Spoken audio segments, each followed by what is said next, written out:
Jangchilarning mag'lubiyatdan keyingi eng ahmoqona bahonalari. Hamzat Chimayev 2 hafta avval Shon Strickland bilan bo'lgan jangda o'rta vazn kamaridan ayrilgach, mag'lubiyat sababini hakamlar bilan bog'lashga urindi. Barcha hakamlar amerikalik, tashkilot amerikalik, raqib amerikalik, men esa yagona chechenman. Yaqin jang bo'ldi. Sizningcha kimga g'alaba berishardi deb yozdi Bors.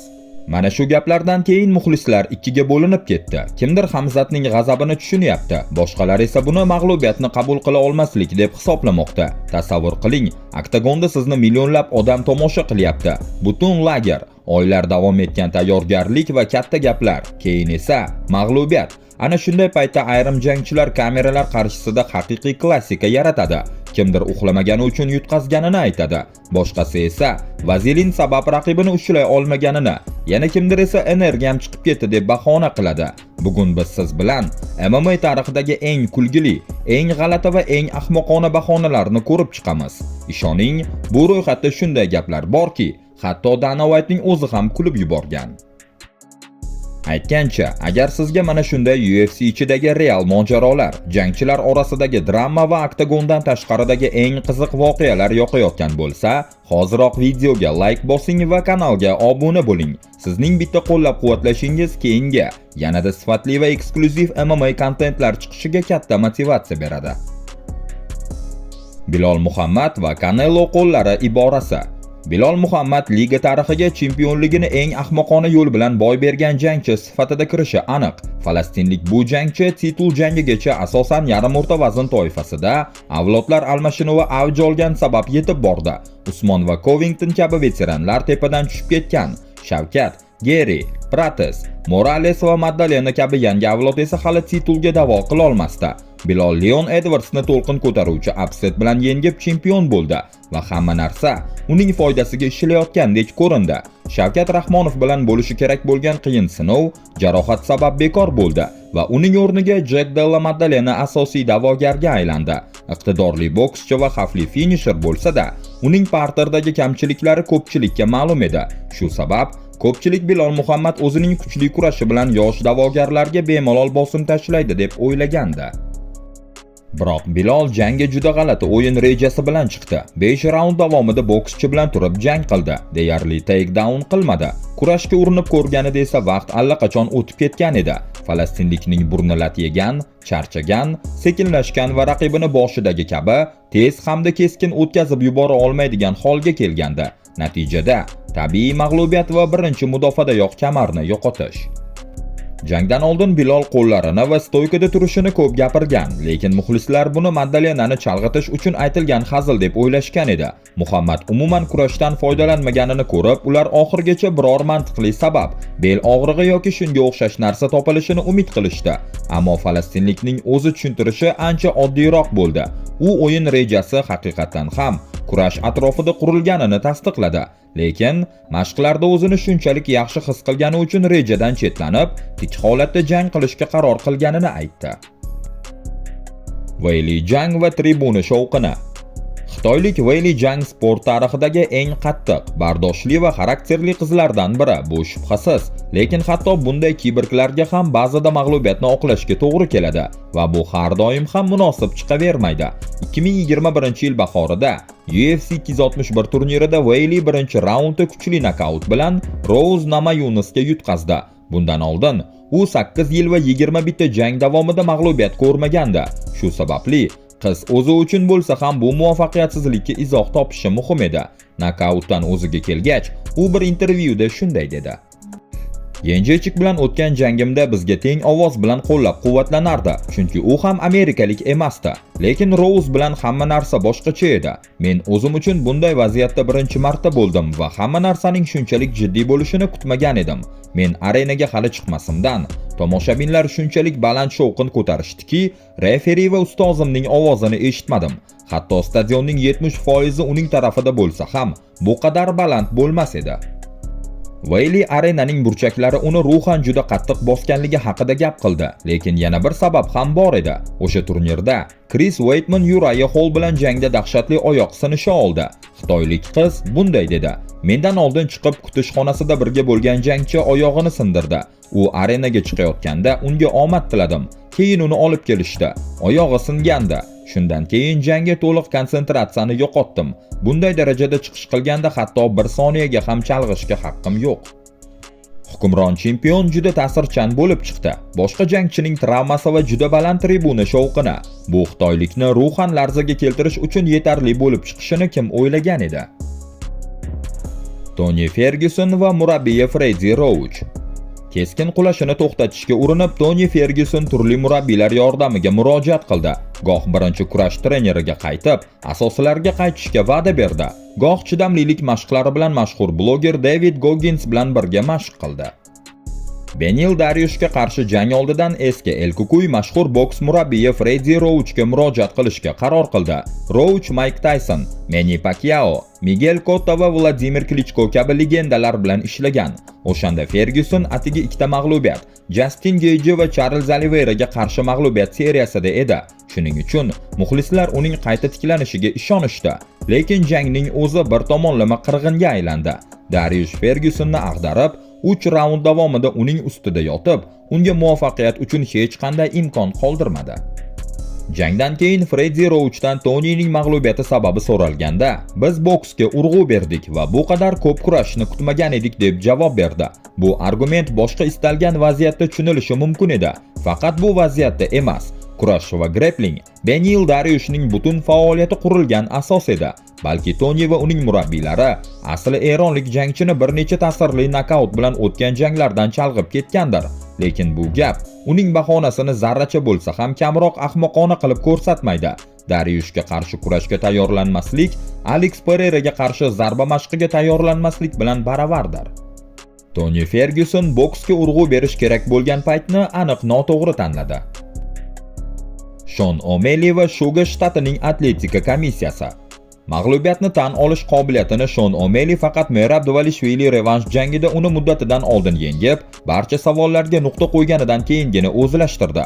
Ungacha esa Shuga o'zini hanuz mag'lub bo'lmagan jangchidek ko'rsatishga urinardi. 2020-yilda Marlon Vera bilan jangda oyog'idan jarohat olganligi sabab O'Malley ilk mag'lubiyatini qabul qilgan, ammo keyingi bir necha yil davomida u bu natijani tan olishdan bosh tortdi.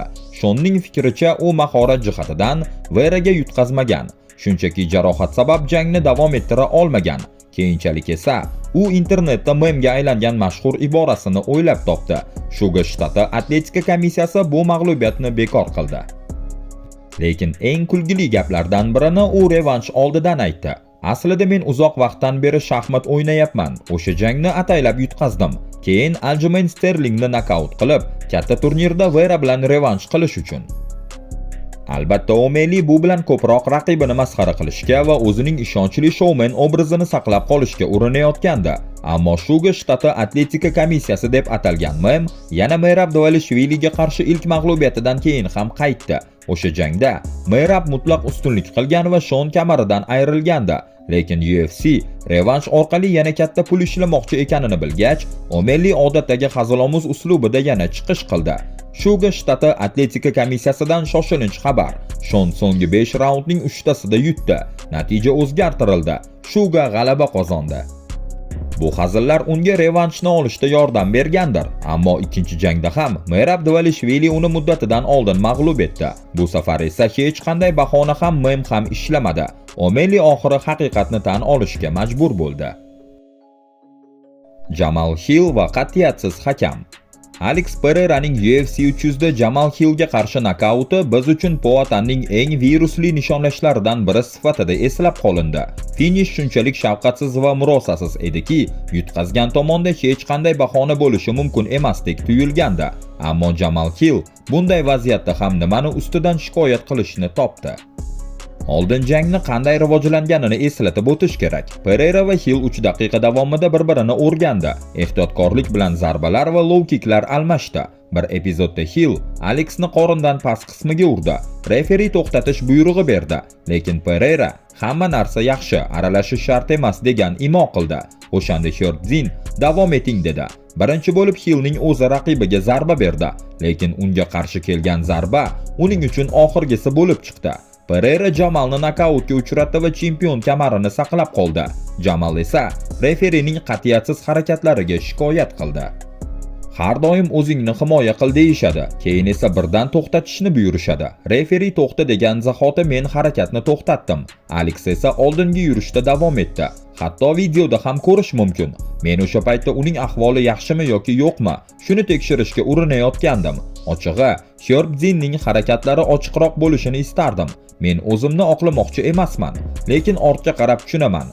Referining buyrug'iga bunchalik e'tibor bermay harakatda davom etishim va pozitsiyani o'zgartirishim kerak edi. Bu bahonaning asosiy muammosi shundaki, o'sha vaziyatda birinchi bo'lib aynan Jamal Hillning o'zi zarba bergan edi. Ya'ni u jang davom etayotganini tushungan va ongli ravishda hujum qilgan. Ko'rinishidan, Jamal shu tariqa faoliyatidagi ilk haqiqiy nokautli mag'lubiyatni o'ziga qandaydir izohlashga urinayotgandi. Chunki u bungacha oyoqda turib hech qachon bunchalik og'ir mag'lubiyat qabul qilmagan edi. Oliveira va oqlashning yangi trendi. Charles Oliveiraning faoliyatida bir necha og'riqli mag'lubiyatlar bo'ldi, lekin u hech qachon bahona izlamadi. Biroq 2022-yil kuzida Islom Maxachev undan chempionlikka da'vo imkonini tortib olganida, Oliveira bundan keyin o'nlab jangchilarga qo'llanma bo'ladigan bahona qildi.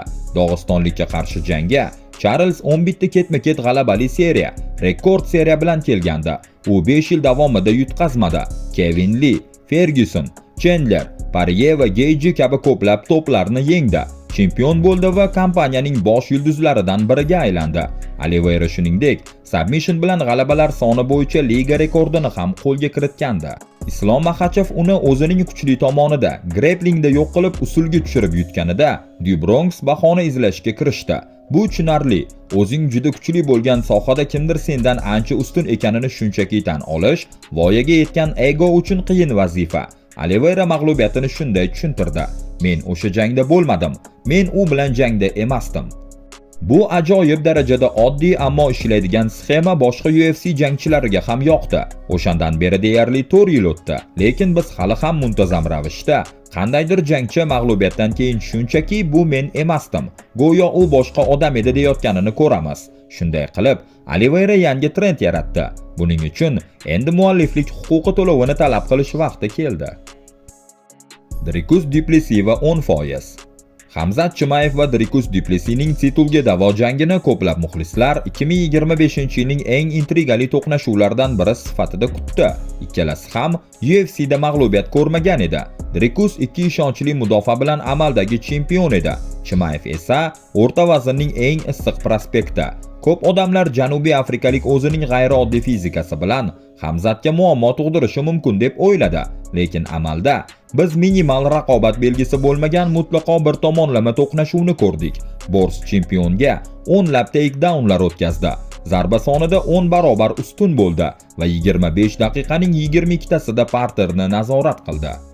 Du Plessis jangning oxirgi soniyalaridagina o'zini ko'rsatishga kichik imkon oldi. Tepada bo'lib, hatto submission bilan tahdid qildi. Lekin Chimayev muammosiz tashabbusni qaytarib oldi.